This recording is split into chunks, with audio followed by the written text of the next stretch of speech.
आम की जो उत्पत्ति है या ओरिजिन है वो भारत है। और भारत और बर्मा का जो बॉर्डर है हाँ। वो इसके लिए जाना जाता है। जो उत्तर भारत में आलू उत्पादक हैं, खासकर अच्छा। वेस्टर्न यूपी में, हाँ। वो आम के बाग के अंदर आलू को भी 2 साल तक 2 महीने तक स्टोर कर सकते हैं हार्वेस्टिंग के बाद में अच्छा भाव लेने के लिए। क्योंकि इनकी छाया और इसके नीचे जो तापमान है वो बाहर के तापमान से लगभग 4-5 से 8 डिग्री कम रहता है। अच्छा। आज पूरे वर्ल्ड में जब हमारा हाफूज आम जाता है हम्म। तो उसकी बहुत अधिक मांग है, बहुत अधिक डिमांड है। ओह। तो एक किस्म से जो कच्चा आम बिकता है जुलाई अगस्त में जो हमारा रामकेला, वो पके हुए आम से भी महंगा बिकता है। ओके। कि खासकर जापान में एक खास किस्म का आम होता है, वो काफ़ी महंगा बिक रहा है। वो लगभग 1 लाख रुपए किलो तक की भी लोग मानते हैं। 1 लेकिन लाख इसमें रुपए। एक और हमें आप चीज़ उसको देखनी पड़ेगी। हम्म। जो विदेशों में चीज़ मिलती है वो वहाँ के डॉलर या वहाँ की करेंसी के हिसाब से मिलती है। ओके। तो अगर उसको हम कन्वर्ट करते हैं तो हमें 1 लाख की लगती है, लेकिन उनके लिए 1 लाख नहीं है। This is an ABP Life podcast. आम तो सिर्फ नाम है मगर है ये बहुत खास, और इसको सबके लिए खास, नॉट ओनली इन इंडिया लेकिन इंटरनेशनली भी। जिसने ये खास बनाया, ये जानकर मुझे बड़ी खुशी हुई कि ये हम इंडिया वाले ही हैं जिसने आम को पॉपुलर किया। 5000 साल पहले जिसने आम की, एक तरीके से कहना चाहिए, शुरुआत की, आम की खोज की। और इसीलिए आज देखा अनदेखा इंडिया के आज के एपिसोड में हम बात करने वाले हैं all about mango in this mango season. Hello, मैं मानसी हूँ आपके साथ एबीपी लाइव पॉडकास्ट पर लेकर के देखा अनदेखा इंडिया, जहां आज हम मैंगो यानी फलों के राजा आम के बारे में जो बातें करने वाले हैं डिटेल में। उसके लिए मेरे साथ में यहाँ पर जुड़े हैं इंडियन एग्रीकल्चरल रिसर्च इंस्टीट्यूट के scientist doctor JPS Dabas. Welcome to ABP live podcast sir. So thank you so much ABP live podcast को अपना समय देने के लिए। बात करना चाहूंगी सबसे पहले आम की ओरिजिन के बारे में। कहते हैं कि 5000 साल पहले इंडिया ने आम की शुरुआत की थी। ये आखिर क्या हिस्ट्री है, अगर इसके बारे में कुछ आप बताएं। आम की जो उत्पत्ति है या ओरिजिन है वो भारत है। और भारत और बर्मा का जो बॉर्डर है हाँ। वो इसके लिए जाना जाता है। और ये 5000 पहले हम लोगों ने इसको देखा था। और हमारे जो पूर्वज हैं उन्होंने इसको आइडेंटिफाई किया। और इसके स्वाद को देख के इसको काफ़ी बढ़ावा मिला। और आम क्योंकि हमारे यहाँ से उत्पत्ति है तो हमारे पास नाना प्रकार के आम है। अच्छा। हमारे पास लगभग 50 ग्राम का भी आम है। हाँ। और हमारे पास 2.5 किलो का भी आम है। हाँ। इसके साथ साथ में हमारे पास हरे आम भी हैं। और हमारे पास बिल्कुल पिंक और रेड कलर के भी आम हैं। और हमारे पास जो टेस्ट में बहुत मीठे से लेकर बहुत खट्टे भी आम हैं। तो आमों के अंदर जो है वैरायटी जो है भारत में बहुत ही अलग अलग किस्म की है। और भारत अपने अच्छे आमों के लिए पूरे संसार में जाना जाता है। हमारे आम का मिठास भी ज़्यादा है। हमारे आम के अंदर जो सुगंध है या महक है वो भी ज़्यादा है। और हमारा जो आम है ये भारत में एक किस्म से फलों का राजा कहा जाता है। और आज तो पूरे वर्ल्ड में इसको फलों का राजा बोलते हैं। और आम का जो उत्पादन है वो ट्रॉपिकल और सब ट्रॉपिकल एरिया में होता है। अच्छा। ट्रॉपिकल से तात्पर्य मेरा ये है वो क्षेत्र जहाँ पे जो तापमान है रात का वो 10 डिग्री से नीचे नहीं जाता, और सर्दी के मौसम में भी। और सब ट्रॉपिकल क्षेत्र वो हो गया जहाँ पे गर्मी में गर्मी रहती है लेकिन सर्दियों में तापमान सब जीरो यानी कि जीरो से नीचे नहीं जाता, उससे ऊपर रहता है। तो उन पूरे क्षेत्रों में आम की खेती की जा सकती है। और आम की खेती से या इसकी उत्पादन से बहुत से किस्म के लाभ हैं।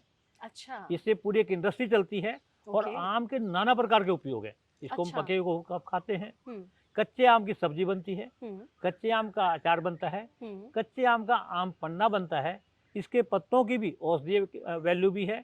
इसके साथ साथ में धार्मिक तौर पर भी आम का काफी उपयोग होता है। चाहे हमारी कोई भी रीति रिवाज हो वो आम के पत्तों के बगैर या आम की लकड़ी के बगैर पूरे नहीं हो पाते हैं। तो इसमें भी इसकी काफी महत्व है। इसके साथ साथ में क्योंकि आम का पेड़ बहुत बड़ा भी हो जाता है और प्राचीन काल से भी इसको न केवल फल के लिए बल्कि छाया के लिए भी उगाया जाता था। अच्छा। इसलिए जितने भी रास्ते थे, बड़े बड़े रोड थे, जो मुख्य पथ थे जहाँ पे जो मुसाफिरों को छाया की आवश्यकता होती थी उसमें भी आम की रोपाई काफी होती थी। और आम हमारे देश में एक बहुत ही महत्वपूर्ण और सबसे महत्वपूर्ण फलों में मैं फल कहूँगा जिसका बहुत ही अधिक उपयोग है और जिसको हम लोग बहुत अधिक पसंद करते हैं खाना भी। और आम के मौसम का इंतजार भी होता है। हाँ, और साल हमारे में एक ही बार आता है। और हमारे यहाँ आम का जो मौसम है वो लगभग 6 महीने रहता है। अच्छा। यानी कि साउथ में आम हमारा जो मार्च से शुरू हो जाता है। हाँ। और नॉर्थ में लगभग अगस्त सितंबर तक आम पकता रहता है, मिलता रहता है। तो आम की जो उपलब्धता है, खासकर पके हुए आम की उपलब्धता,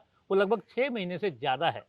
लेकिन 6 महीने जो इंतजार के होते हैं उसमें भी आम की बहुत याद आती है। तो उस समय आम विश्व के दूसरे हिस्सों में होता है और वहाँ से भी आम मिल सकता है। तो एक किस्म से आम पूरा वर्ष भर ही हमें उपलब्ध होता है, चाहे इंडिया से चाहे फॉरेन से, चाहे किसी फॉरेन भी से, तरह हाँ। से। अच्छा, आप इसमें क्योंकि धार्मिक महत्व की भी बात कर रहे थे, तो मैं चाहूंगी अगर इस पे थोड़ा सा अगर हम और डिटेल में बात करें, आम का जो स्पिरिचुअल सिग्निफिकेंस है, इसके बारे में अगर आप बताएं, क्योंकि मैं पढ़ रही थी कि चाहे जैनिज्म हो, चाहे बुद्धिज्म हो, चाहे हिंदुइज्म हो, आम जो है वो काफी महत्व रखता है। आपने बिल्कुल ठीक कहा। बुद्धिज्म में तो जो बुद्धिज्म जो फैला है, हम्म, उसमें आपका बहुत बड़ा उपयोग है, क्योंकि बहुत बड़े बड़े पेड़ के आम होते थे, हम्म, जिसके नीचे बैठ के बुद्ध और जो बुद्ध के दूसरे शिष्य अनुयायी थे, थे। अनुयायी थे, हम्म, वो बौद्ध धर्म की शिक्षा देते थे और बौद्ध धर्म की जानकारी देते थे और लोगों में इसके प्रति रुचि फैलाते थे। इसके साथ साथ में महाराजा अशोक, जो कि बौद्ध धर्म के बहुत अधिक प्रचारक माने गए हैं, उन्होंने भी आम का बढ़ावा देने के लिए जितने भी हमारे पथ थे, रास्ते थे या रोड थे या सड़कें थी या मार्ग थे, उनमें सब में आम के पौधे लगाने का प्रयास किया गया। और इसके साथ साथ में जितने भी हमारे धार्मिक अनुष्ठान होते हैं, चाहे वो कोई भी एक्टिविटी हो हिंदू धर्म में या जैनिज्म में या इवन बौद्ध धर्म में, उसमें इसके पत्तों को बहुत ही पवित्र माना जाता है। इसके साथ साथ में जब हमारे यहाँ हवन या कोई विवाह शादी होती है, उसमें भी इसकी लकड़ी का काफी उपयोग होता है। और इसके अलावा आम का जो छाया वो तो फेमस है ही है, लेकिन मैं एक और चीज आपको बताना चाहूंगा। जो उत्तर भारत में आलू उत्पादक हैं, खासकर वेस्टर्न यूपी में, वो आम के बाग के अंदर आलू को भी 2 साल तक, 2 महीने तक स्टोर कर सकते हैं हार्वेस्टिंग के बाद में अच्छा भाव लेने के लिए, क्योंकि इनकी छाया और इसके नीचे जो तापमान है वो बाहर के तापमान से लगभग 4-5 से 8 डिग्री कम रहता है, जिसका लाभ कुछ आलू उत्पादक उठा रहे हैं और जिसका लाभ ले भी रहे हैं। Wow, and we are also sitting under a mango tree right now, आम के पेड़ की छाया में। वेल, चूंकि आम को हम फलों का राजा कहते हैं sir, king of all the fruits, ऐसा क्यों है? देखो, आम हमें जैसे मैंने बताया नाना प्रकार के हैं। हाँ। इसमें रसीले आम भी है और खास में कर गुद्देदार भी आम है, उसमें बहुत अच्छी स्मेल भी आती है और आम का स्वाद एक ऐसा है वो दूर दूर तक लोगों को खींच लेता है। अच्छा। आज पूरे वर्ल्ड में जब हमारा हाफूज आम जाता है तो उसकी बहुत अधिक मांग है, बहुत अधिक डिमांड है। हालांकि बहुत सारे उसमें रिस्ट्रिक्शन भी हैं, लेकिन उनको पार करके भी हमारे आम की विदेशों में बहुत अधिक डिमांड है। उसका मुख्य कारण तो मीठे हैं, एक बहुत स्वाद अच्छा है और साथ साथ में इसके अंदर एक खास किस्म की सुगंध रहती है जो लोगों को अट्रैक्ट करती है। और आम जो है पौष्टिकता के आधार पर भी बहुत ही अधिक पौष्टिक है। इसमें एंटीऑक्सीडेंट भी हैं, इसमें विटामिन ए, सी और डी भी हैं जो काफी मात्रा में है। इसके साथ साथ में कार्बोहाइड्रेट भी काफी मात्रा में है और मिनरल की भी उपस्थिति काफी रहती है। तो आम एक ऐसी चीज है जो स्वास्थ्य की दृष्टि से बहुत अच्छा है, स्वाद की दृष्टि से भी अच्छा है और देखने में भी हमारे पास जो आम का जो रंग है वो पीला भी है, हरा भी है, लाल भी है और एक किस्म से बिल्कुल भी आपको जिसको कहेंगे गहरा लाल वो भी है। तो इस किस्म के आम के जो हैं उसमें बहुत सारे नाना प्रकार की वेरिएशन है और इसका फल देखने में बहुत आकर्षित, मतलब बहुत अधिक आकर्षित करता है और जितने भी लोग इसको खाते हैं तो उसको याद ही करते रहते हैं। और आम का जो मौसम है उसका बहुत बड़ा इंतजार होता है और खासकर बरसात में इसके फलों का आनंद ही कुछ अलग होता है। जी जी। अगर बात करें कि आम की, क्योंकि इतनी सारी वैरायटीज हैं जिसमें हम कहते हैं कि अल्फांसो जो है वो इंटरनेशनली बड़ा बड़ा एक्सपोर्ट किया जाता है, हाफुस है, लखनऊ का मलिहाबादी अगर हम ले लें बहुत है मशहूर। सो आम के हिसाब से जो इसकी प्राइसिंग सेट की गई है, जैसे अल्फांसो थोड़ा कॉस्टली है, लंगड़ा उससे थोड़ा कम कॉस्टली है, तो ये प्राइसिंग कैसे सेट होती है सर, किस आधार पर? किसी भी जो एग्रीकल्चर प्रोडक्ट है या किसी भी फल या सब्जी की जो भी प्राइसिंग सेट होती है वो डिमांड एंड सप्लाई के आधार पर होती है। ओके। चाहे कितना भी अच्छा आम क्यों ना हो, जब मेन सीजन आता है तो उसका भाव गिर जाता है, लेकिन जो अर्ली सीजन होता है उसमें भाव अधिक रहता है। तो ये मुख्य है तय डिमांड और सप्लाई पे आधार पे है। इसमें जो पौष्टिकता है उसमें बहुत ज्यादा वेरिएशन नहीं है, वेरिएशन तो है हाँ। लेकिन बहुत अधिक वेरिएशन नहीं है कि जो बहुत महंगा आम है उसमें बहुत ज्यादा पौष्टिक तत्व है, ऐसा नहीं है, ना ऐसा स्वाद वाली बात है। लेकिन जब उसकी डिमांड ज्यादा होती है, उसका कलर अच्छा पसंद किया जाता है, किसी की स्मेल बहुत अच्छी पसंद की जाती है और उसकी पसंद की जा रही है, तो उसकी अगर डिमांड ज्यादा है और सप्लाई कम है तो बहुत महंगा बिकता है। इंडिया में आप किस आम को सबसे हाईएस्ट क्वालिटी मानते हैं? अभी तक हमारे पास हाफूज भी अच्छा है, लेकिन जो चाहने वाले हैं वो दशहरी और आपका जो चौसा और लंगड़ा है इसको भी कम नहीं मानते हैं, इसका भी खूब आनंद लेते हैं। इसके साथ साथ में हमारे पास केसरिया जो आम है वो भी काफी अच्छा है, और अल्फांसो तो है ही, अल्फांसो हाफूज में आ जाओ, अल्फांसो सेम है तो वो काफी अच्छे हैं। तोतापुरी भी अपने काफी अच्छा आम है। इसके साथ साथ में कुछ सफेदा करके जो भी आजकल बाजार में है, मैंगो शेक वाला आम, मैंगो शेक के लिए वो काफी प्रसिद्ध है और उसके अंदर जो गुद्दा है उसकी मात्रा काफी अधिक होती है और मैंगो शेक में उसमें काफी लोग उसका आनंद लेते हैं और खासकर जो कमजोर लोग हैं उनके लिए सेहत का एक खजाना है। अच्छा। जिनका पेट खराब रहता है उनके लिए भी बहुत अच्छा है, क्योंकि ये लेग्जेटिव है, ओके। यानी कि आपके जो आपको कब्ज नहीं होने देगा। तो आम का जितना भी ज़्यादा सेवन करोगे इससे कोई आपको नुकसान नहीं बल्कि फ़ायदा ही है। और हमारे पास कुछ ऐसे आम की वैरायटी है जो खास किस्म के लिए है। अच्छा। जैसे अचार के लिए राम केला जो है वो बहुत अच्छी पसंद किया जाता है। राम किला, और ये कहाँ पे रुकता है? ये जो राम केला जो है अपने नॉर्थ इंडिया में काफ़ी होता है हम्म। और खासकर लखनऊ तक भी होता है। हम्म। इसमें खासियत क्या है, इसका आम जो कच्चा जो है वो जुलाई और अगस्त में भी कच्चा बहुत हार्ड और बहुत खट्टा इसका मिलता है। और इसका जो अचार है उसका हमेशा प्रीमियम प्राइस रहता है। तो एक किस्म से जो कच्चा आम बिकता है जुलाई अगस्त में, जो हमारा राम केला, वो पके हुए आम से भी महंगा बिकता है। ओके। क्योंकि उस समय अचार इंडस्ट्री में इसकी काफी डिमांड होती है। और आजकल आम का पल्प भी काफी बाहर देशों में सप्लाई हो रहा है, जिससे फ्रूट ड्रिंक बना के उसको बेचा जा रहा है। तो एक किस्म से आम के साथ में बहुत से लोगों को रोजगार मिल रहा है। जैसे आपने अभी कहा कि जो राम केला ये पके हुए आम से भी महंगा बिकता है, और अगर हम अल्फांसो हाफुस की भी बात करें, जो कि हम देखते हैं कि इनके रेट काफी हाई होते हैं, या मलिहाबादी दशहरी के रेट काफी हाई होते हैं, तो ये रेट किस आधार पर सेट किए जाते हैं? ये रेट का वही आधार है, डिमांड एंड सप्लाई।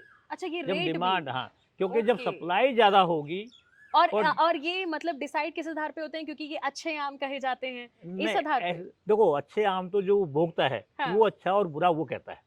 ओके। जिसको ज्यादा पसंद किया जाएगा वो अच्छा आम है। अच्छा। जैसे विदेशों में खासकर बहुत मीठे आम को अच्छा नहीं मानते, वो अच्छा। कम मीठे आम को अच्छा मानते हैं। हाँ। और आम के अंदर एक दिक्कत थी कि आम में क्या होता था, 2 साल में एक बार फल आता था। हाँ। लेकिन भारतीय कृषि अनुसंधान संस्थान पूसा नई दिल्ली जहाँ बैठे हैं, यहाँ पे 1980 के करीब हमने 2 किस्में निकाली थी, जी। एक अमरपाली, एक मलिका। ओके। और ये ऐसी किस्में थी, इनमें 2 किस्म के बहुत खास विशेष गुण थे। पहला जो गुण था कि इनकी बढ़वार कम होती थी, हम छोटा रख सकते थे, तो एक खेत में बहुत ज्यादा आम लगा सकते थे। हाँ। और क्योंकि छोटा है तो उसके रख रखाव में भी आसानी होती थी, और इनमें हर साल आम लगते हैं। और आज ये दोनों किस्में ही अपने गुणों के कारण भारत में एक अलग से नाम पहचान बना चुकी हैं। जो हमारी मलिका है ये कर्नाटका में बहुत ही फेमस है, और पूरे कर्नाटक में इसका नंबर 2 पे चल रही है। ओके। जबकि इसका जो उत्पत्ति है ये मुश्किल से 1980 में पूसा संस्थान ने पहली बार इसको उत्पत्ति किया था, हाँ। बनाया था, और उसको पूरे देश में चला है। हाँ। इसी तरह से अमरपाली अपने स्वाद, टेस्ट और स्मेल के कारण बहुत अच्छी पसंद की जाती है। लेकिन ये जो आम पक के आता है हमारे पास अगस्त के आसपास, अच्छा। और इसकी जो सबसे ज्यादा डिमांड है वो उड़ीसा में है।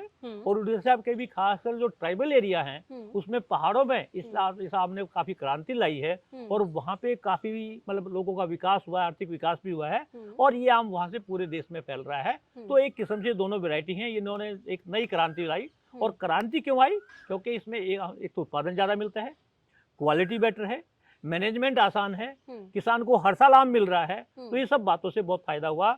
उसके बाद में पूसा संस्था ने और बहुत सारी किस्में निकाली जो खास विशेष किस्म की थी, क्योंकि जो अभी जो किस्में निकल रही हैं वो विदेशी मार्केट को देख के निकल रही हैं। अच्छा, कि विदेशी मार्केट में वहाँ पे कम मीठा आम पसंद किया जाता है, और जिसकी कीपिंग क्वालिटी ज्यादा हो, क्योंकि हमें एक्सपोर्ट करना है तो उसमें कीपिंग क्वालिटी बहुत अधिक मैटर करती है। जो रख रखा उसका हम कितनी देर में पहुंचेगा वहाँ पे, तो वो बहुत ज्यादा मैटर करता है। तो जो भी नई किस्में निकल रही हैं उनमें इन 2 बातों का विशेष ध्यान रखा जाता है। इसके साथ साथ में कोशिश ये हो रही है कि जो हमारी मैनेजमेंट प्रैक्टिसेस हों वो ऐसे हों कि एक उत्पादन ज़्यादा मिले, लागत कम हो, लगातार उत्पादन मिलता रहे, वही हमारी कोशिश है। और इसी कोशिश की वजह से आज आम जो काफ़ी फैल रहा है, और उत्तर भारत में इसका अभी भी फैलाव चल रहा है और आगे भी चलता रहेगा। और ये किस्में जो है पूरे विदेशों में अपना एक डंका बजा रही हैं। जी, जैसे आपने कहा कि आम्रपाली और मल्लिका जो है ये पूसा ने डेवलप किया एक तरीके से, क्या आप आम लोगों को बता सकते हैं कि ये कैसे डेवलप होता है आम की नई वेराइटीज? देखो, वैसे तो आम जो है वो एक क्रॉस पोलिनेटेड फसल है। हाँ। और अगर हम उसको बीज से लेंगे तो नया ही आम निकलेगा। लेकिन जब हम इसको डेवलप करते हैं तो खास किस्म के मेल और फीमेल फ्लावर का चूज किया जाता है। अच्छा। और खास किस्म से क्रॉसिंग करके उसको रोक दिया जाता है, जिससे हमें खास किस्म के आम मिले। और जब उनको क्रॉस कर लेते हैं तो हम उनको टेस्ट करते हैं कि जो उनके जो हमने नए आम जो वैरायटी बनी है उसमें आम कैसा आ रहा है, कितना उत्पादन हो रहा है, क्या उसकी ग्रोथ हो रही है, क्या उसका टेस्ट है, क्या उसकी कीपिंग क्वालिटी है। हाँ, बहुत समय लगता है। तो वो सब चीजें जांच परख के, और डिमांड क्या है, किसान को कैसे लाभ मिलेगा, कौन से क्षेत्र के लिए अच्छी है, कैसे ज्यादा बढ़ेगी, उसी के आधार पर नई किस्में विकसित हो रही हैं। और अभी पूसा संस्थान ने लगभग 6-7 नई किस्में निकाली हैं जो बहुत अच्छा कर रही हैं और जिनकी काफी डिमांड हो रही है। और इन किस्मों की डिमांड का सबसे बड़ा कारण ये तो उत्पादन ज्यादा है, उसके साथ साथ में गुणवत्ता अच्छी है, टेस्ट अच्छा है, देखने में बहुत सुंदर है, और इनके अंदर जो सुगंध है, स्मेल है, वो दूर से ही लोगों को अट्रैक्ट करती है, जो कि आम की खासियत है। बिल्कुल बिल्कुल। इसके साथ ही हम बात करना चाहेंगे द मोस्ट एक्सपेंसिव मैंगो के बारे में। इंडिया में और वर्ल्ड में जो सबसे कॉस्टलीस्ट मैंगो अगर कहा जाता है तो वो कौन सा है, और उसकी प्राइसिंग का अगर आप कुछ बता सकें। देखो, मैंने जो ये अपने लिटरेचर से पढ़ा है कि खासकर जापान में एक खास किस्म का आम होता है, वो काफ़ी महंगा बिक रहा है, लेकिन उसकी गुणवत्ता में जो हमारे भी आम हैं उनकी गुणवत्ता से वो उसकी बहुत ज़्यादा अधिक नहीं है, लेकिन कुछ बेटर है, हो सकता है कुछ उसमें ज़्यादा अच्छे हों, और लेकिन क्वालिटी थोड़ी बहुत बेटर हो सकती है, बहुत ज़्यादा बेटर नहीं हो सकती। तो उसकी जो प्राइस है वो लगभग 1 लाख रुपए किलो तक की भी लोग मानते हैं। लेकिन इसमें एक और हमें आप चीज़ उसको देखनी पड़ेगी, जो विदेशों में चीज़ मिलती है वो वहाँ के डॉलर या वहाँ की करेंसी के हिसाब से मिलती है। ओके। तो अगर उसको हम कन्वर्ट करते हैं तो हमें 1 लाख की लगती है, लेकिन उनके लिए 1 लाख नहीं है। अच्छा। इसी तरह से अगर हम यूएस से कंपेयर करें, हाँ। तो कुछ मैंगो वहाँ पे, एक मैंगो सिंपल मैंगो भी हो सकता है $10 का हो, उसको अगर हम यहाँ कंपेयर करेंगे तो उसका प्राइस 50,000, 60,000, लाखों में जाएगा, लेकिन वहाँ पे उसको वो उतना महंगा नहीं है। तो जहाँ तक अपने आम की बात है, हमारा हापुस आम भी बहुत अच्छा है, हमारा दशहरी भी बहुत अच्छा पसंद किया जाता है, लेकिन जो भाव तय होता है वो कंज्यूमर करता है जी। और वो डिमांड और सप्लाई पे है। जी। अगर एक खास किस्म का आम आज महंगा है, हाँ। और उसका उत्पादन अधिक हो गया 10 साल बाद, हाँ। तो हो सकता है उसका प्राइस डाउन आ जाए, क्योंकि प्राइसिंग जो है कभी भी किस्म या उसके गुण या उसका जो पौष्टिकता है उसके आधार पर डिसाइड नहीं होती। प्राइसिंग जो हमेशा है, जो मूल्य है, वो हमेशा बाजार डिसाइड करता है, और डिसाइड करने वाले आप और हम हैं, जो उसके कंज्यूमर है, जिसकी डिमांड ज़्यादा होती है उसकी ज़्यादा होती है। और कई बार उत्पादन कम होने की वजह से जुलाई में भी आम महंगा हो जाता है। अच्छा। लेकिन जब उत्पादन ज़्यादा होता है तो सामान्यतः जून जुलाई में आम के भाव कम हो जाते हैं। हालांकि आम की आवक बढ़ जाती है, गुणवत्ता बढ़ जाती है, क्वालिटी बढ़ जाती है, लेकिन क्योंकि वो मेन सीजन है, अधिकतर आम उसी टाइम पकता है, तो भाव कम हो जाता है। भाव हमेशा या तो पहले में ज़्यादा रहेगा या लास्ट में ज़्यादा रहेगा, जब आम खत्म होने वाला है, तो वो ज़्यादा डिपेंड करता है। क्या आप कुछ नई रिसर्चेस के बारे में बताना चाहेंगे जो चल रही हो, जो हुई हो इस बारे में, आम के ऊपर या आम के हॉर्टिकल्चर के लिए? आम में अब हम बहुत सारी किस्म की रिसर्चें चल रही हैं। सबसे पहली जो बात हो रही है, हम कोशिश ये कर रहे हैं कि आम से उत्पादन ज़्यादा मिले, क्वालिटी बेटर हो, हर साल फल मिले, और किसान के लिए लागत कम हो, बीमारी और कीट का प्रकोप कम हो। तो इन पैरामीटर को ध्यान में रख के आम की ब्रीडिंग का काम किया जा रहा है। इसके साथ साथ में आम में कुछ कीड़े और बीमारियां भी दिक्कत करती हैं, तो हम कोशिश करते हैं जो नई वैरायटी निकले उनमें कीड़े और बीमारियों के प्रति रोगरोधी क्षमता हो। अच्छा। किसान को केमिकल का उपयोग कम करना पड़े। इसके अलावा उसकी मैनेजमेंट, अगर हमारे पास रोगरोधी किस्में नहीं है तो हम कम से कम रसायन का उपयोग करते हुए किस प्रकार से उनको अपने आम के पौधों में या बागों में नुकसान कम होने दे और उससे ज़्यादा उत्पादन लें। और तीसरी जो रिसर्च खास चल रही है वो आम के पोषण के ऊपर, कि आम के पौधे को कौन कौन से पोषक तत्व कब कब चाहिए, जिससे उत्पादन भी ज़्यादा मिले, क्वालिटी भी बेटर हो, और बागवानों को लाभ भी मिले। तो वो भी एक रिसर्च चल रही है। इसके साथ साथ में पानी का प्रबंधन, जल प्रबंधन, यानी कि आम को कब और कितना पानी दिया जाना चाहिए, उस पर भी बात चल रही है। इसके अलावा जो आम का जो बाग हम लगाते हैं उसको लगाने का तरीका क्या हो, जिससे कि हमें उत्पादन ज्यादा मिले, लागत कम हो, और हमारे जो संसाधन है उनका भी उपयोग किया जा सकते। और इसके साथ साथ जो आम से हमें जो आम पैदा हुआ उसके हम कौन कौन से अच्छे प्रोडक्ट बना सकते हैं, कौन कौन से अच्छी क्वालिटी के उसके पोस्ट हाउस मैनेजमेंट हो सकती है, उस पर भी चल रहा है। और एक खास बात आती है, क्योंकि जो हमें आम एक्सपोर्ट करने होते हैं उसमें कीपिंग क्वालिटी, यानी कि उसकी जो रखरखाव क्षमता है उस पर काफी विशेष जोर दिया जाता है, तो उसका भी ध्यान रखा जाता है। तो आम के ऊपर जो भी अनुसंधान हो रहा है वो सभी ऑलराउंड डेवलपमेंट के लिए हो रहा है, कि हम उसमें बीमारी से को कैसे दूर रखें, हम उसका रखरखाव कैसे करें, हम उसके पोषण का किस आधार पर ध्यान रखें, हम उसको वातावरण की जो प्रतिकूल परिस्थितियां हैं उनसे कैसे बचाएं, और जो कीट और बीमारी का अगर प्रकोप होता है तो कम से कम रसायन या बगैर रसायन के हम उसका कैसे प्रबंधन कर सकते हैं, वो सब बातें चल रही हैं। इसके अलावा आम के अंदर दूसरी कौन सी फसलें हो सकती है जो बाग को भी लाभ हो और किसान को अतिरिक्त आमदनी भी मिले, तो वो सब चीज़ों का ध्यान रखा जाता है। और हम आम टूटने के बाद भी उसको कैसे पैक करना है, कैसे उसको ट्रांसपोर्ट करना है, वो ट्रांसपोर्ट करने के लिए क्या होना है, वो सब चीज़ों पर भी रिसर्च चल रही है।